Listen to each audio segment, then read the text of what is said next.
Hello, YouTube. Alan here, and welcome to a new series I'm about to do. We, of course, finished our last one on Mind Mogul, and while I did say that I was going to start up a new game in a little ditty called Icarus, funny story about that. Apparently, Icarus doesn't work, or at least it doesn't work for me. I tried starting the game up to test it out to see that I was right about what I thought it was. And while the game itself started up, every time I tried to start up a new game of it, nope, nope, would just crash after some time of loading. Just did that several times. So, not to mention, it was very slow loading. And couple the final nail in the coffin with the fact that it was very Escape from Tarkov-esque. As in, you go into each and every new game with a set loadout, and I assume that you'd be taking stuff out. There's apparently 3 game modes in it. Even the open world one, which is the one that I was interested in playing, was having you take a loadout with you, which, if people like that sort of gameplay, more power to them. But me personally, I like games where you build up your stuff in the game, like in the map, and you don't go and add extra stuff, or at least are forced to fail the game. Now, maybe I'm wrong. Maybe there's some sort of escape mechanic where technically you escape the planet and whatever you build comes with you. I obviously don't know because the game wouldn't work for me. So, obviously, since it's not working for me, I'm just not going to even try playing it. I've already requested a refund from Steam. So instead, we're just going to play a game I play the crap out of. A game that's probably been done to death by everybody and their mother, Stellaris.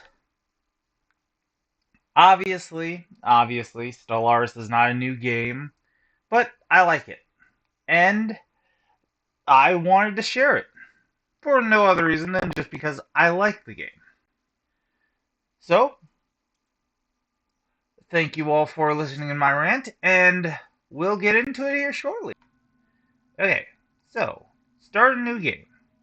Now, to start with, I should warn you, I don't have all the DLCs, obviously, there's quite a few of here. I don't have all of them, but I do have quite a few of them. And it's pretty fun. I do have a few mods I should warn you about, but they are mostly just UI mods and a mod that allows you to auto-explore from the start. I don't like exploring myself, so that's the whole thing. As you can also see on the side of here, I have a few I have a few I have a few custom made empires, or at least a few I think are mine. Yeah, a few of these were mine. A few are, of course, from more heavily modded versions. But we won't be doing any of that. We'll instead be making a whole new empire, and obviously I'm going to be really creative with it. Just oh so super amazingly creative about it. We're going to, of course, go for the default human look, because we're being creative. Then we look through here, and you know what we're going to do? I think we're going to be...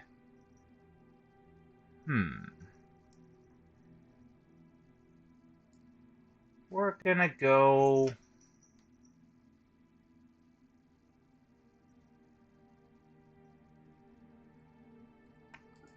I think we'll go under one rule. I haven't played with this yet.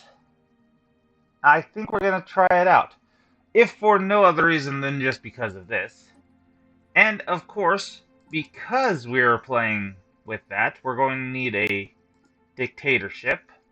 And we're gonna be a xenophobe. And we're gonna go with materialistic. Because of course we're gonna go with materialistic. Oh, dictatorship. Sorry. Dictatorship, not imperialism. Dictatorship. Gotta remember that. It's a difference. So, for dictatorship, that's fanatical xenophobes with materialistic endeavors.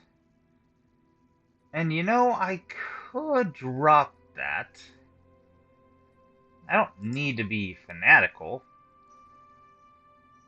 But now, do we want to be egalitarians, or we'll be militarists? Why not? You can't be a good dictatorship without being a bit militaristic. So, what do we do for these traditions?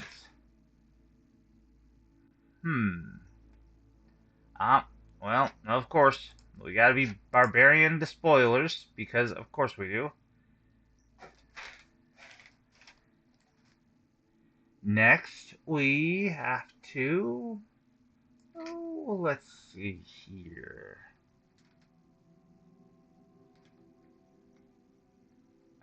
Yep.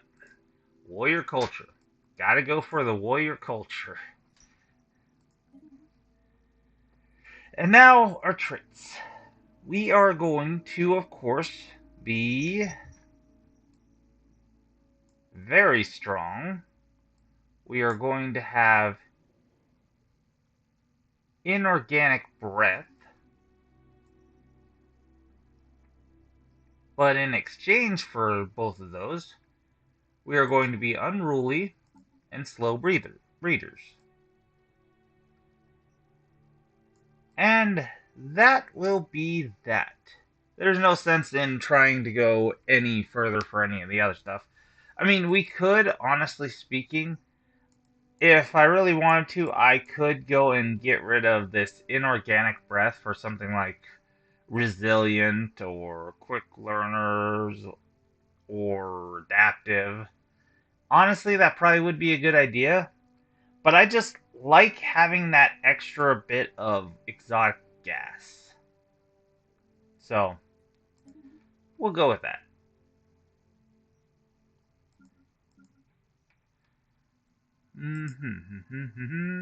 We'll go, of course, with the SPQR humans. I'm pretty sure this is like Roman Legion type deals, which is funny to me. Then, of course, we'll just randomize it. Oh, well. No. No, we won't randomize the name.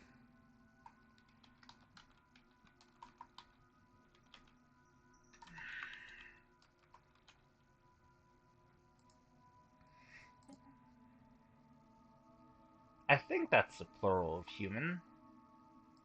Humans? For some reason, that just seems odd to me. Oh well. The human clique. Of course, we're the human clique. You know what? Nah.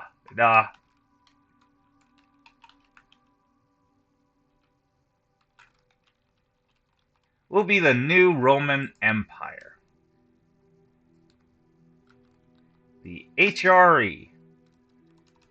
Sorry. New HRE.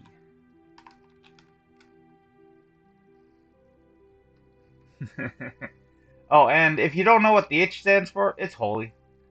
But let's not add holy onto it. That'll just make us seem a bit conceited.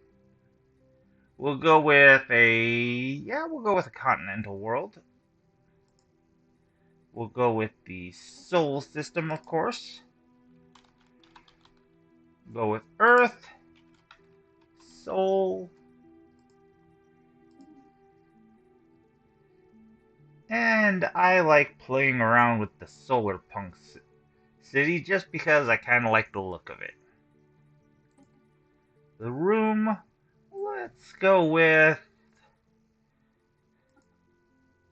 Yeah, that's kind of Romany. Okay. Under no circumstances must the Xeno be trusted. It will lie, it will cheat, and it will do anything in its power to undermine the efforts of those who in truth are its superiors. Couldn't have said it better myself, apparently. And now, what are we going to do for the flag? Well, I think I have a picture of a Roman flag here somewhere. Alrighty.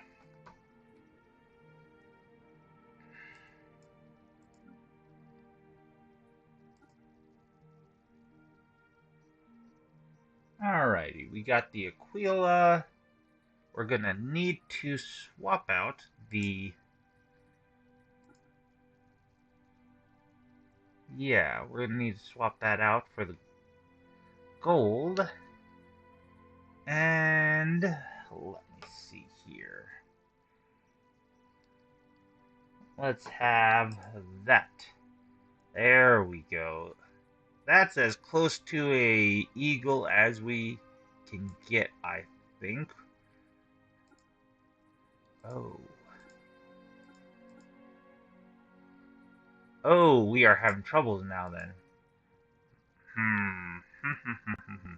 What do I like better?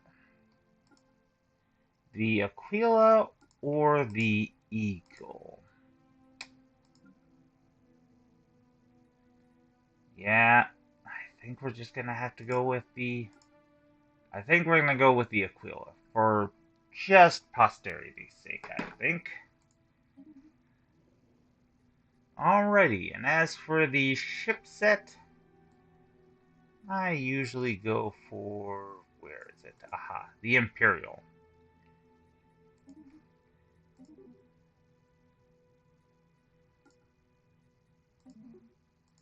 And since we're going to be, you know, the new Roman Empire, we might as well go with,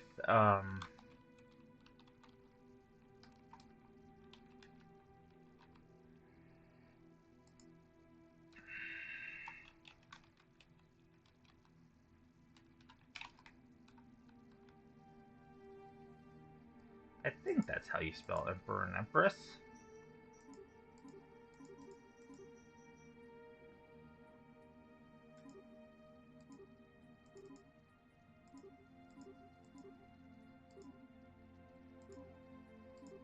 A bit of a sash on that one, I rather liked it. Or we could go with that for a more toga-y look. Yeah, we'll go with a bit of a more toga-y look. Alright.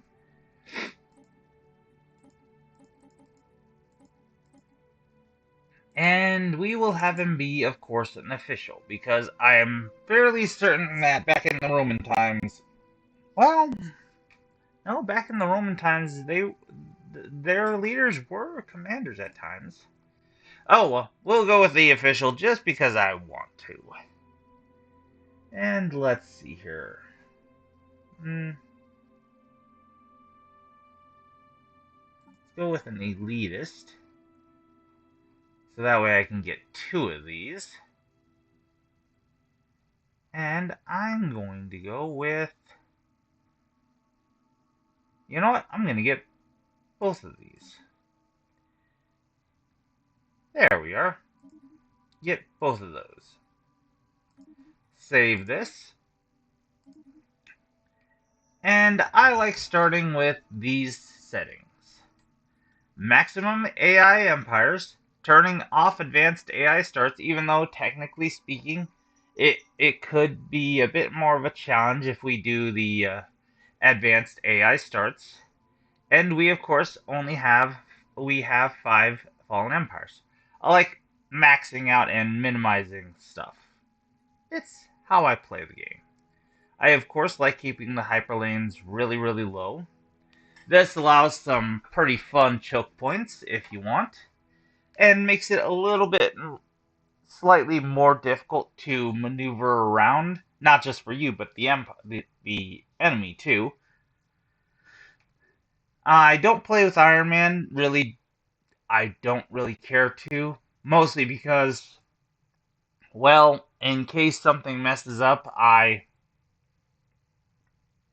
well, I guess technically speaking, I don't really do any saves coming. Hmm.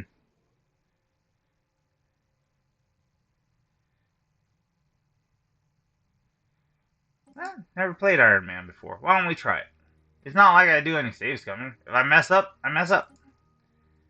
Here is more of my advanced settings.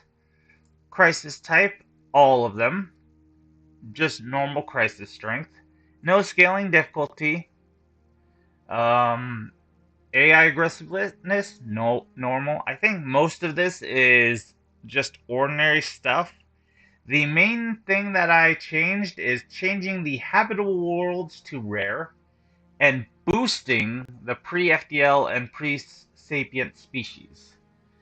I did that because, well, when I do play, I play as either a warmongering genocidist or the world's greatest humanitarian who goes around befriending everybody.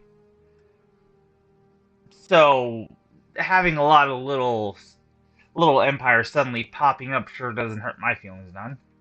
I do have 2 guaranteed habitable worlds on, just purely because just because of the rarity of habitable worlds. I like having that buffer. Abandoned gateways, I of course have them up as high as possible because, well, I like using gateways, and of course normal world um, wormhole pairs. And I like playing the game as long as I want, so I don't bother with the victory year. Whenever I decide I win, I win. And for this, I'm pretty sure that. Let's see here. Okay, good. Yeah, as soon as I beat the crisis and or take over the entire world, I consider the game won.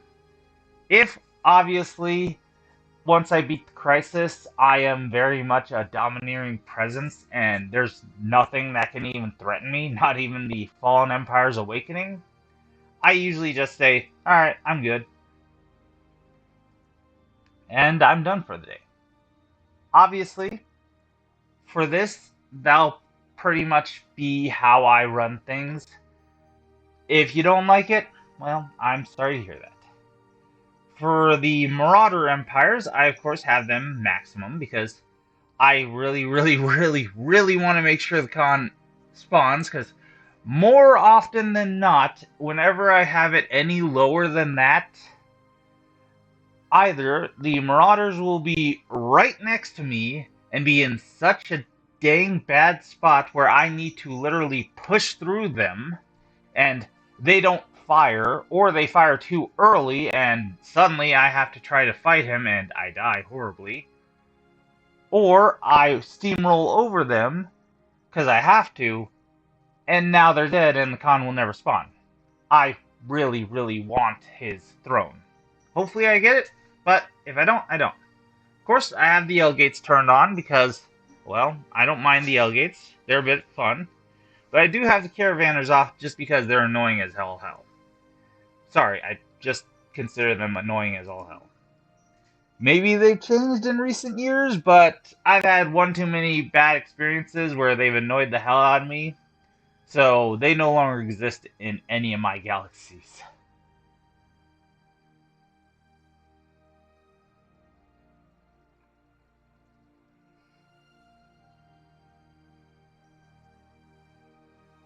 Alrighty, and here we are. Alrighty. So, we are. Apparently, we're classified as a bandit kingdom. I didn't even notice that. Funny, hilarious. But I'm not worried. So, let's begin with what the default thing says. Our civilization has always been prone to conflict. Empires and kingdoms arose, but never lasted, always collapsing under the pressure of internal strife. This culture of polarization climaxed when our world was consumed by war. Amidst chaos, a leader emerged. The Emperor. That name managed to assemble a gathering of followers who were drawn to his selflessness, charisma, and authority. Finally, somebody was poised to unite us.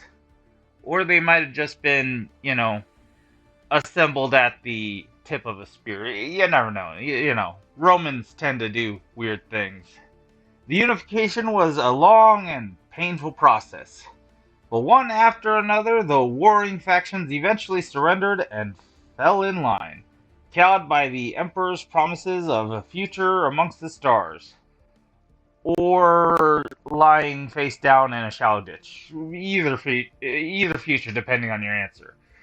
For the first time in centuries, we have peace, but under the surface, the scars of the old grievances run deep. And here we are. So, if you never played Stellaris, let me explain what Stellaris is now that we're in the game. Stellaris is a space empire building game, basically. Basically, you run around, you colonize different star systems, all the different star systems, and you basically force your rivals to either fall under your control, either by being puppets, or directly under your control as, well, suddenly your people. So, then you can do this in a variety of ways. You can do this by either making diplomatic ties to them, building alliances, or you can just shoot them with guns. Either or works. Either or works. Do I want that?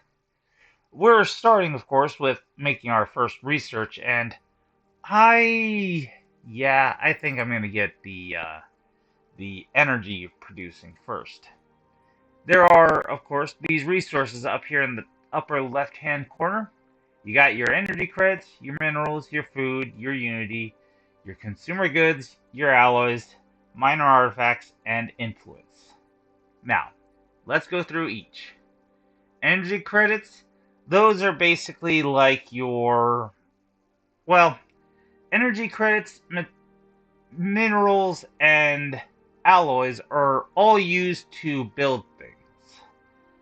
Consumer goods are realistically only used for two reasons: giving to your people and making new colonies. Obviously, any of these resources, along with food, you can basically sell. But only these three resources are honestly used to build a large variety of stuff, with mostly the minerals being used mostly to build buildings and such, with alloys being used to build ships and the giant megastructures that you would assume out of a space empire, like Dyson spheres and shit like that. And energy credits are more or less just your basically upkeep costs. Pretty much everything has an energy credit based upkeep cost. Now, some empires do switch it over so you instead have like minerals or an alloy cost. Obviously, there's really no difference. It's just, you'll figure it out as you play the game.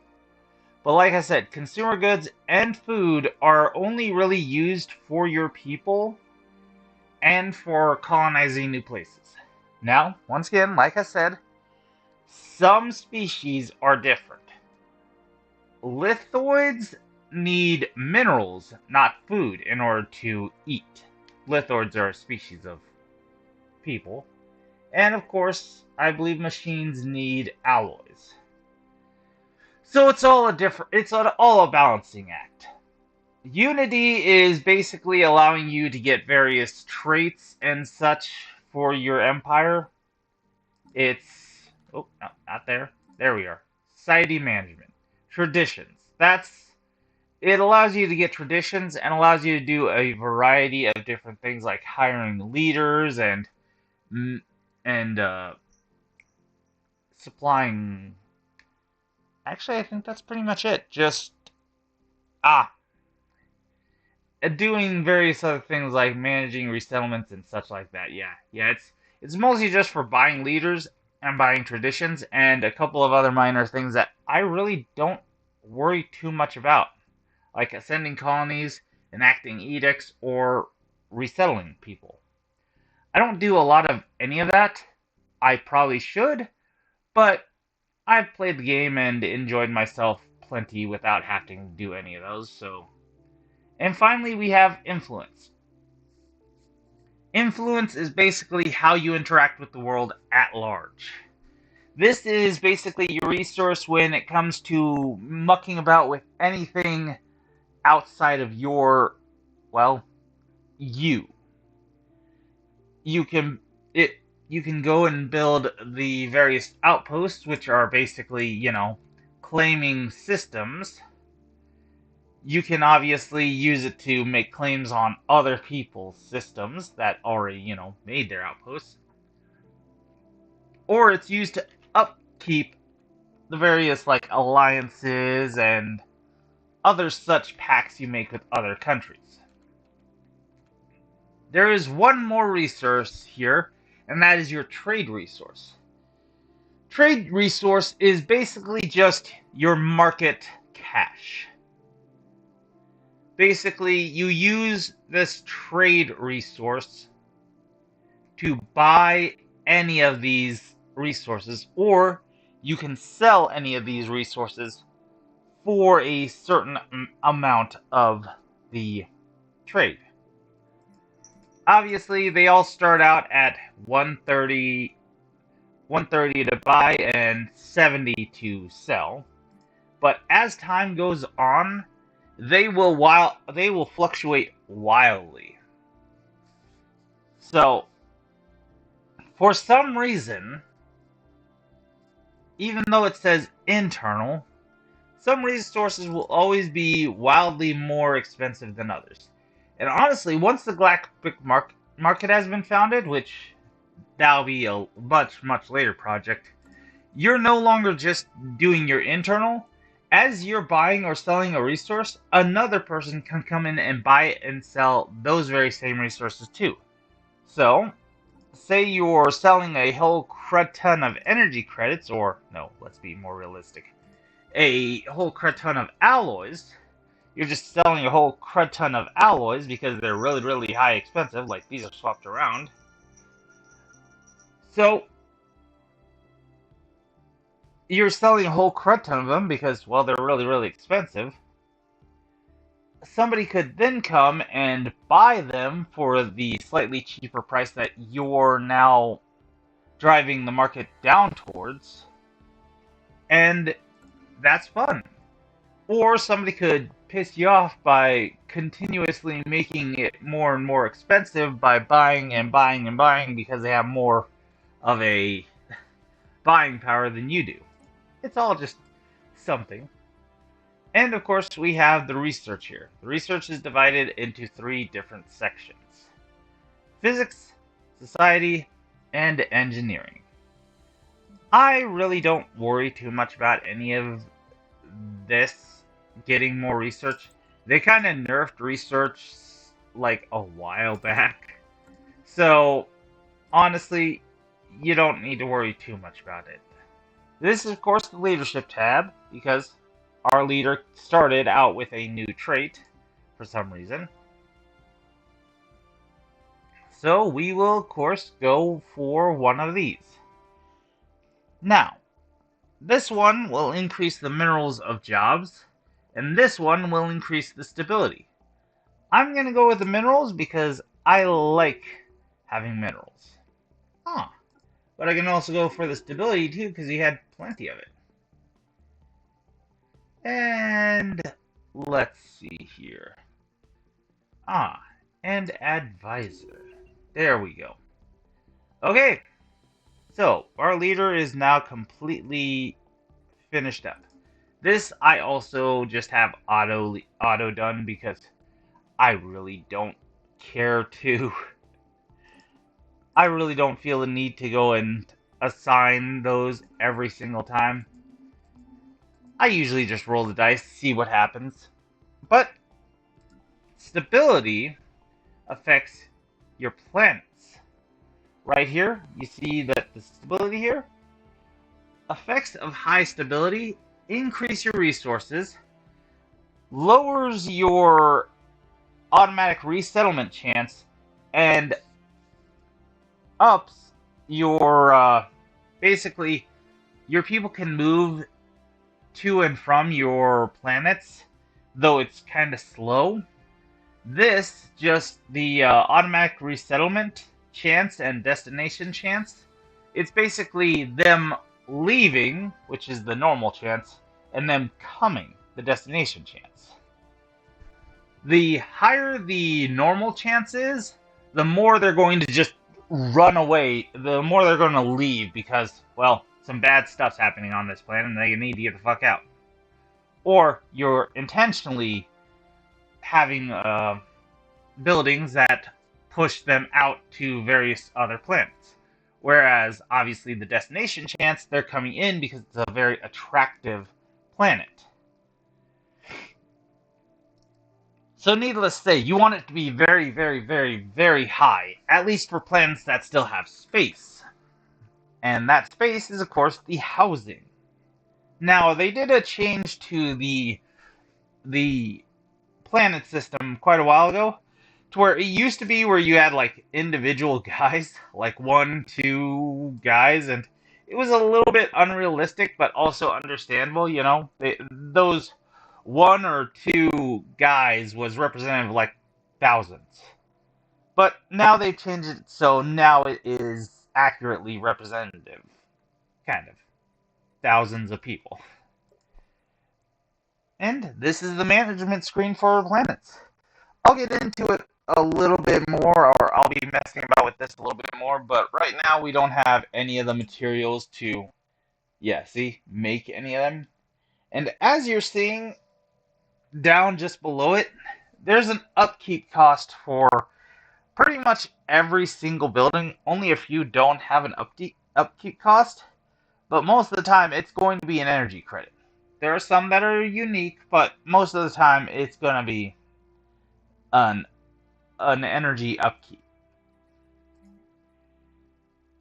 So, yeah, and of course each and every one of them has their own unique stuff they do. For instance, Stronghold makes soldier jumps. Soldiers, of course, make planetary defense armies, make the place more stable, and increase your naval capacity. Defense armies are self-explanatory. They're basically a garrison that protect the planet in case anybody manages to go and actually attack the place with, say, an assault army or some sort of landing army. Honestly, in my personal experience, if you're having to rely on your defense force, either something went wrong or you're intentionally making the enemy have to fight you. I try not to go and do that, but every now and again I have employed a strategy for that. Now, I think I am going to leave it for this episode, just explaining a few of the core mechanics here, because I don't really need to get into the game just yet, because it's going to be a long game, just to warn you. So, that's how we're going to leave it now, just to leave it right there, because I don't want this going on for too long. Thank you all for watching, of course. Come back to see what happens in the next episode, and thank you all for watching. Sayonara.